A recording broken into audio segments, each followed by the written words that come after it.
Welcome back to the Citizen channel. You're all staying safe and well. And our regular one now, regular feature, the World Cup in Qatar, our update. Yes, with a slightly blue tinge, of course. And we're going to look at Monday, the 21st of November 2022. Day 2, still continuing match day 1, of course. So we're going to have a look at that, a little bit more detail on the England game and some facts on the others, and look forward to what's going on tomorrow in the World Cup.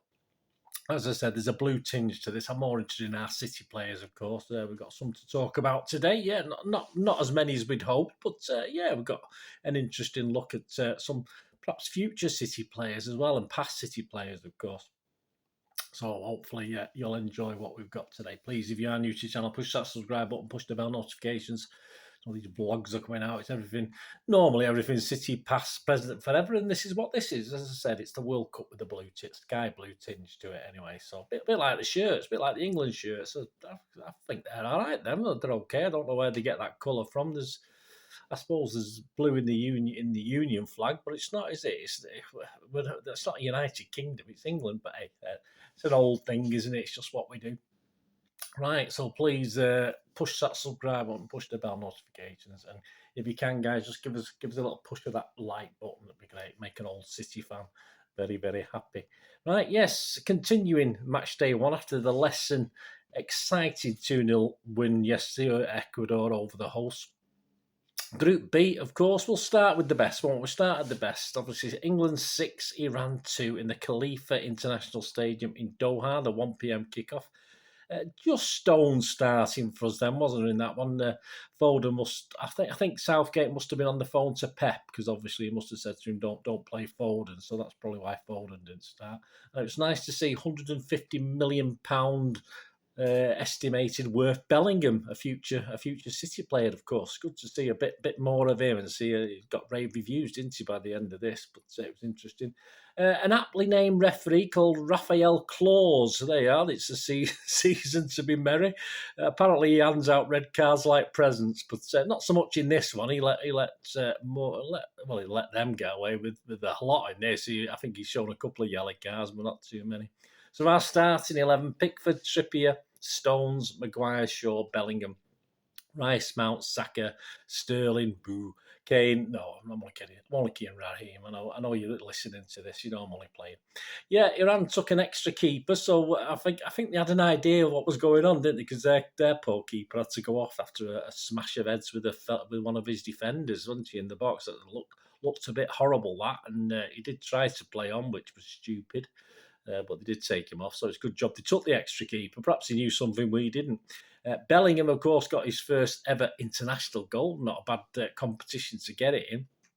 So that was an extra 50 million on his fee. So he's up to 200 million now, guys. So we'll have to be careful. Surely only state-funded City can probably afford that sort of money, even though it's been hinted that he's going to Liverpool. But hey, good luck with that, guys, getting them Yanks to spend that money. So hopefully the Arabs will come in and buy you out in the meantime, and then you'll be all right.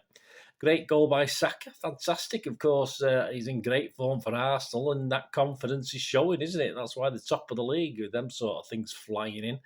He volleyed England's second goal. And flipping it, Foden will never get a game at this rate, will he?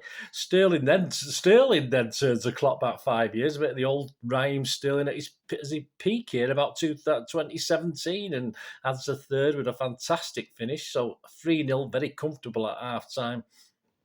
Into the second half, Saka has his second and England's fourth. Yeah, no, all right. Took a slight deflection, didn't it? But hey, it went in. The goalie was unsighted. About 10 of their players in front of him at the time. A minute later, yeah, Stones is sort of beaten to a ball, but I think it was Maguire who'd actually lost the marker, and Taremi smashed it into what looked like a consolation goal at the time to make it 4-1. But Maguire accepted full responsibility and obviously feigning a blow to the head and double vision and everything else, departed stage right. So obviously that blurred vision must have had an effect on his defending then. Perhaps that's also affects him at United. Perhaps he's always got it. I'm not too sure. Finally, we get to see Foden and Grealish who come on. But yes, to temper our enthusiasm, they bring Rashford on at the same time as well. So that wasn't great. Or I didn't think it was. Anyway, what do you mean Mount went off? I didn't even know. I forgot Mount was playing, in all fairness. So perhaps Foden can sneak in for him. Who knows? Oh, whoops. Yeah, Rashford makes it 5. Yes, bit greedy. He had Foden and Grealish in the middle. He should have passed it to one of those instead of being so greedy and scoring a goal.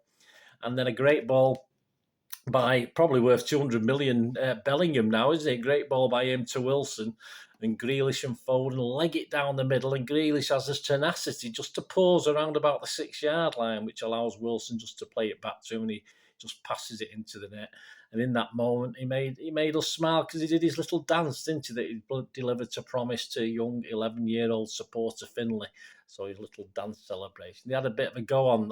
They had a bit of go on the telly, then they realised what he'd done, so they sort of apologised. Well, did he apologise? I don't know. Probably not so much. Iran hit the bar, and again it was Stones who seemed to be the nearest guy to him when he went through. But hey, there you go. Iran get a penalty. Yes, I wonder who caused that. I wonder why was that? Yeah, a VA after. Yeah, and it's Stones. Stones again holding on to the Iran player's shirt, and it's 6-2. A pretty soft penalty. I would have saved that. I mean, come on, Pickford. You know, it's obvious where it was going. But hey, there you go. XG philosophy, interesting one. England 6 at XG philosophy at XG philosophy. Give them a follow, guys. Some good stuff. England's is 2.24. That's not bad. Scored 6 goals. The XG of 2.24. And Iran, Iran themselves, their XG was 1.2, but they scored 2 goals. So they both surpassed expectations, obviously. So a summary of our Blue Boys, our City Boys. Stones was seemingly untroubled in that game, but was sort of in and around all sort of 3 major things for Iran. So, I'm not too sure about that. So it's probably a bloody nightmare for Stones, wasn't it? But I'm sure he'll start the next game against the USA. Ford was live when he came on. Some nice little touches, a couple of nice flicks. And of course, Grealish, the first thing he did was get fouled when he came on. And again, to score that goal, that was absolutely fantastic. So all credit, although I doubt Foden and Grealish will be starting the next one, that's for sure. So unless injuries, Southgate will probably start the same 11. You know he's a boring bugger, so he probably will. Although I wouldn't mind Foden switching for Mount, in all fairness. I don't think we'll lose anything from doing that, and we've got everything to gain. And by the way, Bellingham now worth 250 million euros or pounds, whichever one you want to think. He's 19. Did you know? Because it's never mentioned, is it? He's 19. Over to Group A, Senegal versus Holland. I've just watched that before I came on this at the Al Thumama Stadium at Thumama. Yes, of course, with Mr. Nathan Aki at the back and Nigel de Jong in the studio. Absolutely fantastic, of course. Unfortunately, some other guy was in the studio as well. We'll talk about him in a second. Mane, of course, he's going to miss this. He had an operation, didn't he? So he's going to miss this through injury. So that's a bit of a blow for Senegal, who certainly missed his presence up front, as any team would. And apparently so too missing it are many, many Dutch fans who are making a stand against human rights concerns in Qatar, of course. So there's still plenty there, but plenty haven't gone. And in this 40,000 capacity stadium, apparently there was 41,700 in it, which wasn't bad going, considering it was only about half to 3/4 full at times. Plenty of empty blue seats. Okay, they weren't blue, they were multicoloured, so that made Nathan Aki at least feel at home, didn't it? So that was pretty good. Sadly, though, Gary Neville didn't decide about human rights concerns, and he was in the studio alongside our nice chappy Nigel de Jong, so it did ruin it just a little bit.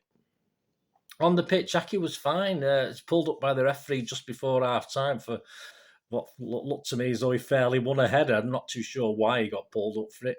And the game went in goalless, of course, at half-time. Possibly fair, even game. Perhaps Holland had slightly better half chance, but nothing special. And I wasn't sure. Yeah, I wrote down, I did this in order. I'm not going to lie to you. I said I'm not sure about Frankie de Jong, who certainly doesn't impress me. He certainly didn't impress me in that first half. And it started off as an equally average second half where Senegal actually looked more likely to score. Until, of course, with 6 minutes left, the Dutch score through Gakpo. Gakpo, yes, from nothing really. But yes, a de Jong assist. I told you it was good, de Jong, didn't I? I did say it was good.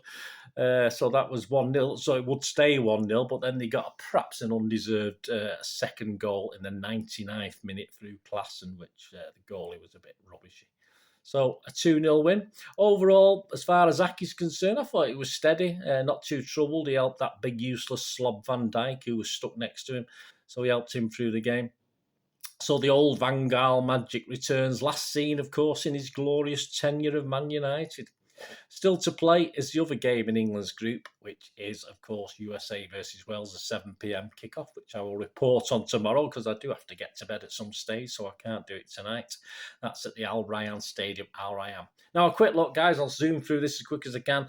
Day 3, Tuesday's 4 games. Again, match day 1 still. A 10 a.m. start here in the UK. And we've got Group C, Argentina versus Saudi Arabia from 10 a.m. at Lusail Stadium, Lusail.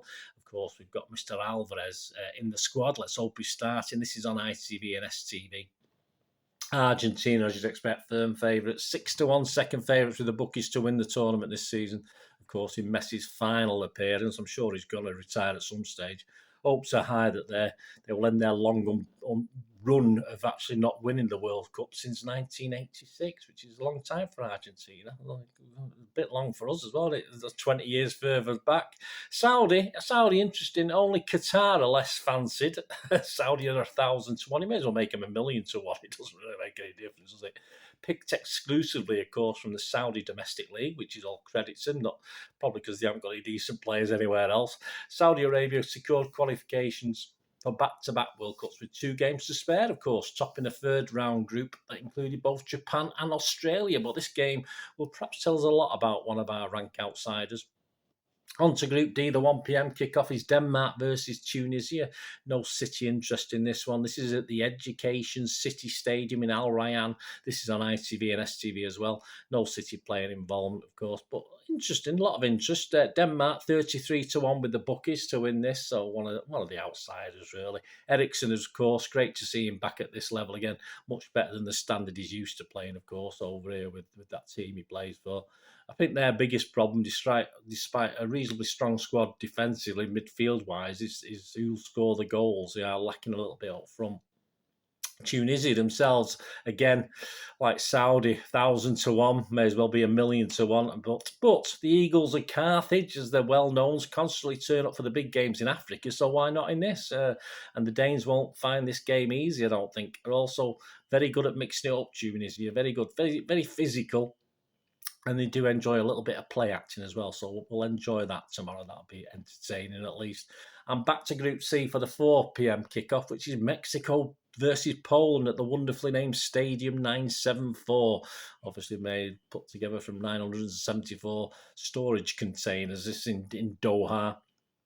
This is on BBC and iPlayer. This should be a close one based on it. It's pretty. No one's really sure what's going to happen with this one. Mexico are 180 to 1 to win the cup. An ageing squad that somehow sort of qualifies for World Cups, but usually against pretty weak opposition over there. Players like Jimenez, of course, will be relied on, but his form, like Mexico's, is more down than up at the moment. Poland, they're 279 to 1. I've still not forgiven them for that, them and Tomaszewski back in 1974. Yes, that's how old I am. And stopping our wonderful Colin Bell getting to the 1974 World Cup. So still not forgiven for that. Of course, with Lewandowski leading the line, they can hopefully get out of the groups for the first time again since 1986. So it's been a long time, but we'll see.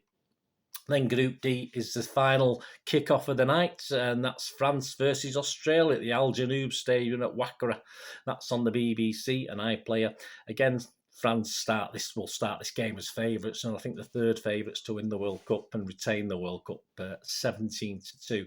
Benzema is going to be a big miss. Some also say Pogba will be a big miss, but I doubt that very much. There is a sense, though, that they've many names from the 2018 team that are sort of coming to the end of the run now, and a little bit past the best. But their recent Nations Cup success, of course, means they should never ever be underestimated, the French. So we'll see. Australia, they're 500 to 1, so they're not bad. Expectations are fairly low, though, which is unusual with the cocky Aussies, isn't it? So they're keeping the expectations low. They do hope to beat Tunisia, which we'll see. So, and then hope they can get something from either France or Denmark to progress, but it'll be a tall order, I think, for Australia to get any further. And that's it, guys. Join me tomorrow as we look back at the game. We'll look back at this Wales-USA game, plus the first 3 games on the Tuesday.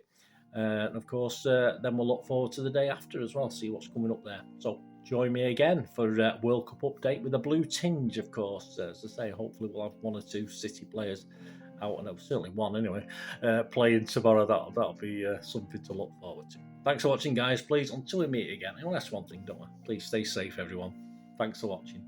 Bye for now.